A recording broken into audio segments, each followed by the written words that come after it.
എല്ലാ പ്രിയപ്പെട്ടവർക്കും നമസ്കാരം. ഞാൻ കലാഭവൻ ബിനു. ഒരുപാട് സന്തോഷത്തോടാണ് ഈ വീഡിയോ ചെയ്യുന്നത്. നമ്മുടെ നാട്ടില്, കാരണം ഈ നമ്മുടെ പത്തനംതിട്ട പുളിമുക്കും തെങ്ങുംകാവും തമ്മിൽ ഒരുപാട് വ്യത്യാസമില്ല. എനിക്ക് എന്റെ വീടിന്റെ തൊട്ടടുത്ത പ്രദേശമാണ് പുളിമുക്ക്. ഈ പുളിമുക്കായിട്ട് എനിക്ക് ഒരുപാട് ബന്ധങ്ങളുണ്ട്, ഒരുപാട് ഓർമ്മകളുണ്ട്. അപ്പോൾ നമ്മുടെ പുളിമുക്കില് ഈ വരുന്ന ഏപ്രിൽ 15-ാം തീയതി തുമ്പിക്കൂട് ചാരിറ്റബിൾ സൊസൈറ്റി ആരംഭിക്കുകയാണ്. അതിലും എനിക്ക് ഒരുപാട് സന്തോഷമുണ്ട്. കൂടാതെ കുറച്ചുകൂടെ അത് ഇരട്ടിപ്പിക്കുന്നത് എന്റെ സഹപാഠി, ഞാൻ തെങ്കാവിലെ എന്റെ കൂടെ 1 മുതൽ 4 വരെ ക്ലാസ്സിൽ പഠിച്ച എനിക്ക് ഏറ്റവും പ്രിയപ്പെട്ട സുഹൃത്ത് ശ്രീ പ്രസാദാണ് അതിന് നേതൃത്വം നൽകുന്നത്.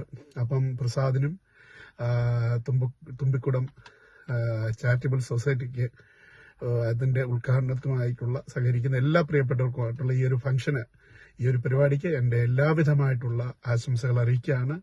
Thank you so much.